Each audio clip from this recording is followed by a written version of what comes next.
素直に言えなくて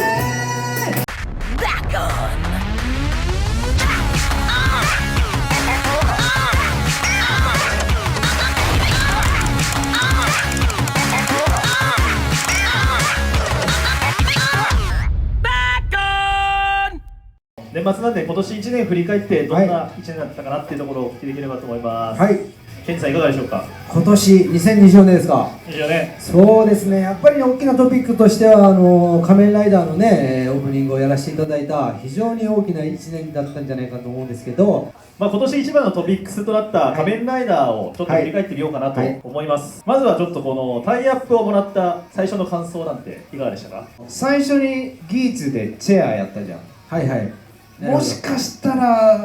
ワンチャンあるんじゃないかなっていう気してたらね、決まって実感はなかったけど、ちっちゃい頃から見てる仮面ライダーの、ね、主題歌やるんだっていうのにね、もうなんか徐々に嘘なんかなと思ってたけど、徐々にこうリアリティが出てきて、ああすごいなと思ったかな。ケンジさんは。僕はね逆にギーツの時に作曲で入らせてもらって、その流れで挿入歌いただいたんですけど、僕はね逆にそれだけでも嬉しかったんで、その次は呼ばれないっていうよりは多分違うだろうなとは思ってた中、チェアがすごく好評だったので、その流れできっとカメライダーチームにも気に入ってもらって呼ばれたという感じで僕には解釈してますけど、合ってますか飯田さん。はい、合ってます。仮面ライダー担当飯田さんです。ね、結果的に濃い1年になりましたけど、僕らにとっても代表作が生まれた1年だったんじゃないでしょうかね。曲の浸透はすごい、ちっちゃい子まで、みんな口ずさんでくれて、ケミストでイベントもねいっぱい出ましたけど、出ましたね。いろいろ、サマステ、ダブルヒーロー夏祭り、高輪でやったやつ、ファイナルステージでは全国を回ってきて、はい、どこでしたっけ、東京、大阪、名古屋、福岡、まあ、バックオンでもね、福岡とか名古屋も行けてなかったんでね、そういった意味では久しぶりに行けて嬉しかったですね。そうね。子供のイベントなんで毎日3公演がありまして、10時スタート、1時スタート、4時スタートみたいな3公演に毎回なんかその日はなんてあれば。いやでもなんかその俳優さんと一緒にね絡める機会なんかなかなかないんでね、そういった意味ではすごい新鮮な現場でしたね。僕らはどっちかっていうとバックオンとして行きますけど、まあ、向こうの土俵にお邪魔する形だったんで、まあなんかいろいろ学んだこともいっぱいあったし、僕らよりも10歳以上下の俳優たちなんですけど、もうめちゃくちゃしっかりしてて、そうね。いやーすごいな、なんか俺らだったらもう無理だなっていうぐらいね、もうそもそもセリフも噛むしね。じゃあドラマの最終話とか覚えてますか。じゃああれ我々がじゃあ役者デビューした話ですか。そうね。いやあれはね、もう本当ね思いましたよ。もう僕らは無理だなと。なめてはないんですけど、やっぱりいざね、こうその現場にハッてなった時に、セリフ一言でもやっぱ噛んじゃうなっつうね、これもうやっぱ場数をこなさないとやっぱなかなかうまくなれないと思うし、やっぱそこらのね毛の生えたようなこの一発のミュージシャンがね、だからやっぱやっちゃいけないなっていうね。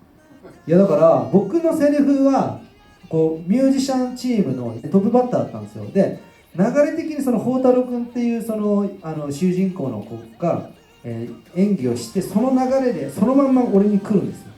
だから俺がミスったらまた宝太郎君からスタートしなきゃいけなくて、その緊張感もあったし、だけど実際蓋を開けたら、ここだけの話だけど宝太郎君は結構 NG を連発しちゃうんですよ。してたでめちゃくちゃ怒られて「ゲーム吹けねえのか!」とか言われた時に、この後俺どうせいいかな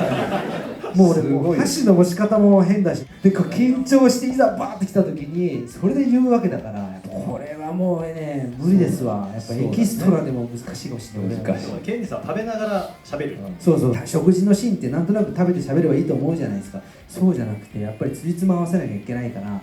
例えば NG 出てもう一回言った時にその前に何を食ったか、俺はもう何食ったかも忘れてたんですよ。その1個前何食べてましたかって言ったら、あ、これですって適当になんか豚の生姜焼きを取って食ったら、それがさ硬くてもう喉が通らないんですよね。それがねそれでなんかもうやばい、もう大樽が終わるしてるかみたいなそういうシーンもありましてね。でも NG なかったんじゃなくて。 NG はなかった。なかったです。仮面ライダーそんな感じですか。海外でライブすると必ず Q&A っていうコーナーがあるんですよ。ご質問ある方、はい挙手でお願いします。はい。海外で行った時の質問っていうのは海外の人にどんなこと聞かれるんですか？海外の質問は、主に超ベーシックス、影響を受けたアーティスト、普段どういうインスピレーションで楽曲作るのかとか、あとはよくあるのは、コラボしてみたいアーティスト、あとはその大喜利的な質問もあるんですよ。好きなアニメは何ですかっていうと、もう完全にこれ大喜利を仕掛けられてるなと思って、でそこでティーダがなんだっけ、例えば、ルローニケンシンとか言うと、おう、ルローニケンシン、あお、刀みたいな。で、俺がもう、こち亀っつったら、シーン。そりゃそうでしょ。なるよ。だって、海外で関係治療をついて。海外でりょうさんの生き様を分かるやつなんかいないから。俺もう分かんなくて、下町だね。何かなと、クレイジーコップとか言って。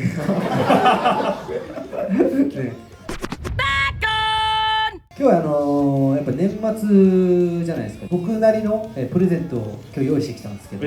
何個か。何個か。はい。これはね、新品のエアマックス、これ。はい。これは買ったんですけど、あまり僕は似合わなかったってことで、あんま履いてないし、サイズは27.5 ですね。これがメインでもあって、ボロでもあるんですけど、はい、5人いた時の、バックオンってリロードかアルバム、リロードとかの時に、海外とか、ツアーすげえ回ってたんですけど、そこでもうほぼ毎日のように入ってた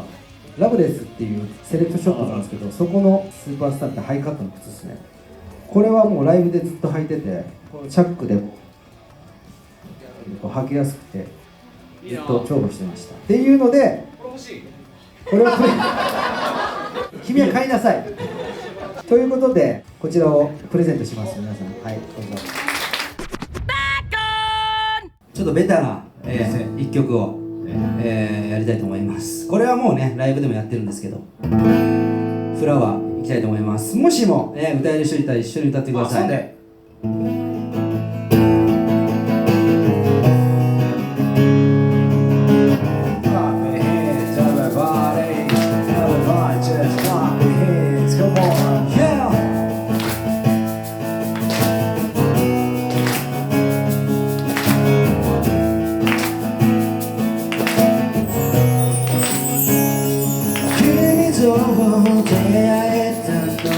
きっと偶然じゃない、いつの間にかそんな風に思えてた。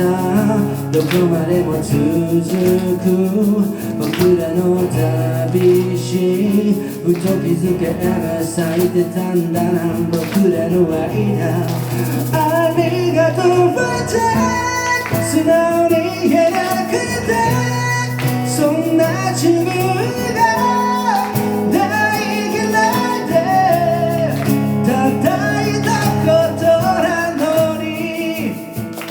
口に出せずに胸の奥で出口を探してる。巻き戻す broken playback、 大嫌いだって叫んでみたって影追いかける。Are you ready？ あそこまで結構バカ意地を張ってたな。 We're always made us heartless everywhere。 よしどうぞ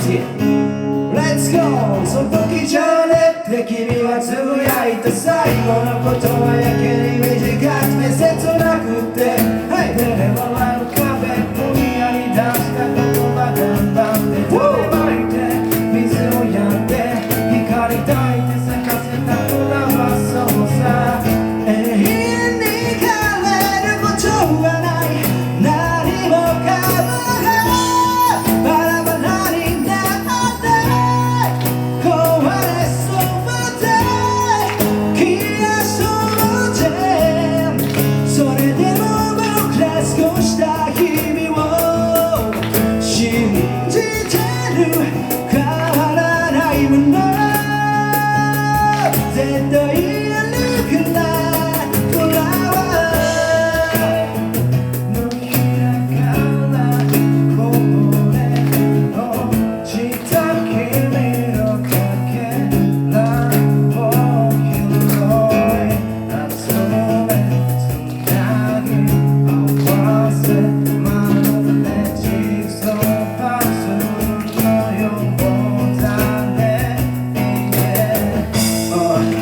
the harmony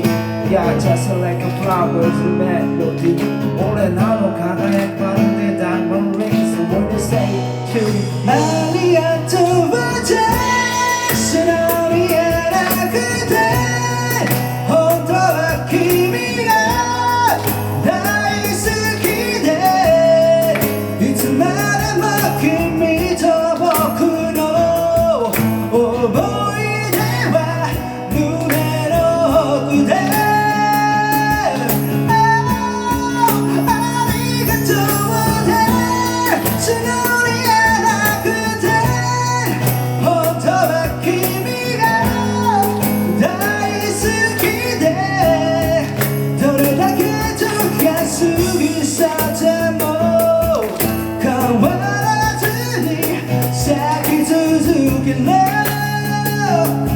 ずっとこの場所でフラワーフラワー Oh yeah